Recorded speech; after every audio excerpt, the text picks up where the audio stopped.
Hello दोस्तों, अपना YouTube channel NK study point में आप लोग का हार्दिक स्वागत करता हूं। आशा करते हैं कि आप लोग सब ठीक होंगे, स्वस्थ होंगे। ठीक है, आज मैं मैथ का टाइम एंड डिस्टेंस, ठीक है, एंड स्पीड का कुछ कंसेप्ट लेकर आए हैं। वो क्या कंसेप्ट है उसको देखते हैं। तो कह रहा है कि एक स्कूटर 48 किलोमीटर पर आवर के चाल से 9 घंटा में एक यात्रा तय करता है तथा 8 घंटा में इस यात्रा को पूरा करने के लिए चाल को कितना करना होगा। कह रहा है एक स्कूटर है 48 किलोमीटर पर आवर के चाल से 9 घंटा में तय कर लेता है, तो 8 घंटा में अगर इस यात्रा को पूरा करना होगा तो चाल को कितना बढ़ाना होगा। चाल किस स्पीड से जाएंगे कि 9 घंटा जहाँ लग रहा था वहां 8 घंटा में पहुंच जाएंगे। तो इसके लिए क्या कंसेप्ट है, इसके लिए आप कुछ कंसेप्ट या ट्रिक्स जो है आपका V1 इंटू T1 बराबर V2 इंटू T2। V क्या है, वेग, किस वेग से जा रहा है, उसका समय कितना था पहले का, उसके बाद का वेग क्या है या समय क्या है। 4 चीज में 3 चीज दिया हुआ रहेगा, चौथा चीज अपन करने के लिए कहा जाएगा। ठीक है, तो इसमें देखिए क्या करा, 48 किलोमीटर पर आवर चाल से कितना समय जा रहा है, 9 घंटा में जा रहा है। तो कह रहा है कि 8 घंटा में इस यात्रा को अगर पूरा करना हो 8 घंटा में, तो वेग को कितना बढ़ाना होगा। तो साफ जाहिर है कि स्पीड को बढ़ाना ही पड़ेगा, स्पीड को इसमें बढ़ाना ही होगा। कहा कि 9 घंटा की जगह हम 8 घंटा में वहां तय करना चाह रहे हैं, तो बढ़ाना होगा स्पीड। कितना बढ़ाना होगा, 8 6 48 6 नाम 54, चाल को कितना बढ़ाना होगा, 54 किलोमीटर पर आवर चाल को बढ़ाना। ठीक है, तो इस टाइप क्वेश्चन में जब भी रहेगा तो चालों को क्या करना है, पहली चाल माइनस इंटू समय इक्वल दूसरी चाल इंटू समय कर दीजिए। उसमें जो जो दिया हुआ है चार्ट में उसको बैठा दीजिए। बाकी आपका कोई भी समय निकालने के लिए कहेगा क्वेश्चन कि एक स्कूटर 48 किलोमीटर पर आवर चाल से 9 घंटा में पहुंचता है, अगर चाल को 54 किलोमीटर पर आवर कर दिया जाए तो वो कितने समय में पहुंच जाएगा। इस टाइप की क्वेश्चन इसमें पूछ सकता है, सर इसी में बैठा दीजिए। ठीक है, फिर देखिए दूसरा क्वेश्चन, एक व्यक्ति 12 किलोमीटर पर आवर चाल से 48 मिनट में यात्रा तय करता है, यदि वह 16 किलोमीटर पर आवर चाल से चले तो कितने समय में यात्रा पूरी कर लेगा। देखिए इसके ऑपोजिट दे रहा है, ये भी जो बताया कि इसमें समय, इसमें निकालने का आता है चाल, कि चाल को कितना बढ़ाना होगा कि 8 घंटा में तय कर लेगा। अब इसमें कह रहा है क्या, एक साथ कोई प्रयोग होगा, इसमें भी V1 इंटू T1 बराबर V2 इंटू T2 का। ठीक है, कितना वेग है पहला 12, T1 कितना 48 मिनट में, V2 कितना है जी 16। अब इसमें समय कितना लगेगा, समय कितना, अगर चाल को बढ़ा दिया जाए तो कम समय में पहुंच जाएंगे हम लोग। चाल को अगर इसमें बढ़ा दिया जा रहा है, चाल को कह रहा है कि 12 किलोमीटर पर आवर से जब जाता है तो 48 मिनट लगता है, अगर 16 किलोमीटर पर आवर से जाए तो कम समय में पहुंच जाएगा। तो कितना कम समय में पहुंचेगा उसको हम लोग निकालेंगे। 16 तिया 48, 12 तिया 36 मिनट में ही पहुंच जाएगा। कितना मिनट में, 36 मिनट, 36 मिनट में आपका वो यात्रा पूरी कर ले। ठीक है, तो कभी भी इस टाइप में रहेगा क्वेश्चन इस टॉपिक का, तो देखना होगा क्या दिया हुआ है, क्या निकालना है। वेग इंटू समय, वेग इंटू समय, पहली वेग इंटू पहली समय, दूसरी वेग इंटू दूसरी समय। ठीक है, क्या दिया, कोई भी दिया हुआ रहेगा, दोनों का चाल दिया हुआ रहेगा, एक का समय दूसरे के चाल निकालने के लिए कहेगा। कभी एक का चाल, एक का समय और दूसरी का समय दिया रहेगा, चाल कितना बढ़ाना होगा वो या कितना कम करना होगा क्वेश्चन में कहेगा, तो उसके अनुसार भी हम लोग बैठा के बना सकते हैं। ठीक है, चलते हैं हम लोग पे दूसरा टॉपिक। देखिए अगला क्वेश्चन, एक व्यक्ति किसी स्थान तक पैदल जाने और सवारी से वापस आने में 5 घंटा 45 मिनट लेता है।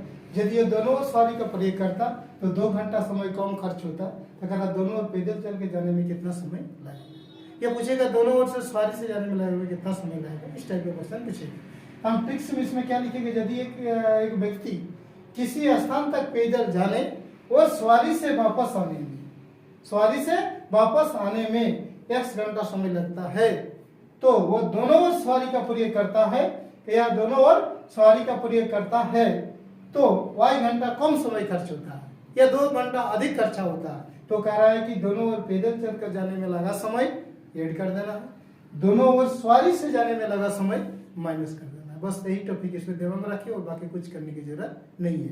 तो देखिए सेम क्वेश्चन है, इसमें क्या कर रहा है, x प्लस वाई कर देना। x मान कितना है 5 घंटा 45 मिनट, 5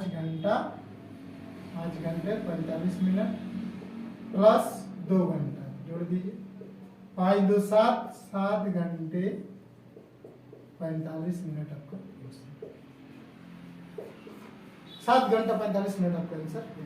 कह रहे दोनों ओर पैदल चलकर जाने में लगा समय, दोनों समय को क्या करना है, ऐड कर। दोनों ओर सवारी से पूछेगा तो क्या करना है, माइनस कर देना है। वो क्या होगा, हावर में आना चाहिए। हावर में ऑलरेडी है 7 घंटा। ठीक है, फिर आगे देखते हैं। देखिए अगला टॉपिक, श्रीकांत किसी स्थान पर पैदल जाने और सवारी से वापस आने में 4 घंटा 40 मिनट लेता है। यदि वो दोनों ओर पैदल चलता है तो 2 घंटा अधिक खर्च होता है। तो दोनों ओर सवारी से जाने में कितना समय लगेगा, यानी आप लोग पढ़ते कि दोनों ओर पैदल जाने में कितना समय लगेगा, तो अभी आप कैसा रहेगा, दोनों ओर सवारी से जाने में कितना समय लगेगा। कह रहा है क्या, श्रीकांत किस पैदल जाने और सवारी से वापस आने में 4 घंटा 40 मिनट लेता है। यदि वो दोनों ओर पैदल चलता है तो 2 घंटा अधिक खर्च होता है। तो दोनों ओर सवारी से जाने में कितना समय लगेगा। तो कंसेप्ट क्या लिखा है कि यदि एक व्यक्ति किसी स्थान पैदल जाने और सवारी से वापस आने में 1 घंटा समय लेता है, यदि वो दोनों सवारी का प्रयोग करता है तो 1 घंटा कम समय खर्च होता। तो कह रहा है कि पैदल, दोनों पैदल अगर जा रहा है तो प्लस कर देना है, दोनों सवारी से जाने में लगा समय कितना हो रहा है, माइनस कर देना है। इसमें हम लोग को दोनों ओर सवारी से बोला गया है तो इसमें माइनस कर देना है। 4 घंटा 40 मिनट माइनस 2 घंटा बराबर कितना हो जाएगा, 2 घंटा 40 मिनट। कितना आंसर हो जाएगा आपका, 2 घंटा 40 minute. Option number B, this question is the right answer. ठीक है, फिर आगे देखते हैं। देखिए अगला टॉपिक, 2 आदमी क्रमशः ए से बी की ओर तथा बी से ए की ओर एक ही समय में चलना प्रारंभ करते हैं। वे रास्ते में एक दूसरे से किसी स्थान पर मिलते हैं तथा पहला आदमी मिलने के 4 घंटे बाद बी स्थान पर पहुंच जाता है, तो जबकि दूसरा आदमी 9 घंटे बाद ए स्थान पर पहुंच जाता है। यदि पहले की चाल 36 किलोमीटर पर आवर हो तो कहना दूसरी की चाल कितनी है। ठीक है, तो ऐसी स्थिति में क्या करना है, ऐसे अगर बनाने जाएंगे लंब से तो थोड़ा लंब प्रोसेस में बन जाएगा, बड़ा हो जाएगा। उसको हम कॉन्सेप्ट से कैसे बनाएंगे, क्या करना है इसमें कि जैसे पहले की चाल x है, दूसरे की चाल क्या है y, बराबर रूट अंडर t2 बटा t2 क्या है, टाइम, दूसरे की टाइम बटे पहले की टाइम। x क्या है, पहले की चाल कितना है 36, दूसरे की चाल निकालना है। t2 क्या, दूसरा आदमी कितना घंटे में जाता है, 9 घंटा में। 9 पहला आदमी कितना, पहला आदमी मिलने के 4 घंटे बाद बटे 4, तो कितना हो गया 36 बटा y बराबर 3 बटा 3 बारह 36, y बराबर 24 किलोमीटर पर आवर। दूसरे आदमी की चाल कितना होना चाहिए, 24 किलोमीटर पर आवर होना चाहिए। ठीक है, तो इस टाइप क्वेश्चन में क्या करना है कि पहले की चाल जो दिया हुआ है x, दूसरे की चाल y, रूट अंडर t2 बटे t1, दूसरे के समय बटे पहले के समय को आपका रूट कर देना है, बस उसके बाद सिंप्लाई करना है, आंसर आ जाएगा। ठीक है, इस टाइप और आगे देखते हैं क्वेश्चन। मनुष्य कर्म 20 किलोमीटर पर आवर तथा 40 किलोमीटर चाल से ए से बी की ओर तथा बी से ए की ओर एक ही ये समय में चलना आरंभ करते हैं। पहला आदमी मिलने के 2 घंटा बाद बी स्थान पर पहुंच जाता है, तो दूसरा आदमी मिलने के कितने घंटे बाद अपने स्थान पर पहुंच जाएगा। ठीक है, अभी जो बनाए थे हम लोग क्या कहे थे, पहले की चाल बटे दूसरी की चाल बराबर रूट अंडर t2 बटे t1। ये अभी हम लोग कॉन्सेप्ट सीखे थे इस टाइप क्वेश्चन। ठीक है, तो पहले की चाल कितना है जी, पहले की चाल है 20, दूसरे की चाल कितना है जी 40। ठीक, t2 कितना है, t2 पहला आदमी मिलने के 2 घंटे बाद t2 निकालना, पहला आदमी का कितना है 2 दिया हुआ। ठीक है, आप इधर अगर रूट हटा देंगे तो इधर क्या हो जाएगा, इसका चढ़ जाएगा, 20 × 20 हो जाएगा, इधर 40 × 40 तो t2 बटे, इधर रूट हटेगा तो इधर क्या होगा, स्क्वायर चढ़ गया। ठीक है, अब इसको काट दीजिए, 20 दूना 40, 20 दूना 40, ये 2 का 2, t2 बराबर कितना हो गया, t2 2t2 बराबर 1, 2t2 बराबर 1, तो t2 इक्वल टू क्या हुआ 1/2, हाफ घंटा का समय लगेगा।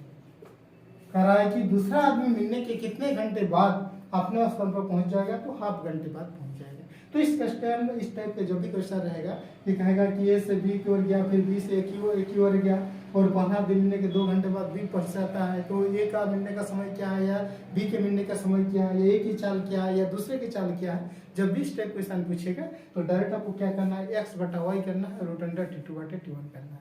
4 चीज में कोई भी 3 चीज दिया हुआ रहेगा, अगला चीज हम लोग आसानी से उसको कवर निकाल लेंगे। ठीक है, तो आज ये जो कंसेप्ट बताएं, मैं उम्मीद करते हैं कि आप लोग इसको पूरी तरह से समझ गए होंगे। ठीक है, अगर वीडियो अच्छा लगे तो वीडियो दोस्तों के साथ शेयर कीजिए, लाइक कीजिए, कमेंट कीजिए। ठीक है, फिर हम लोग मिलते हैं न्यू वीडियो में नई ट्रिक के साथ। तब तक के लिए thank you, best of luck.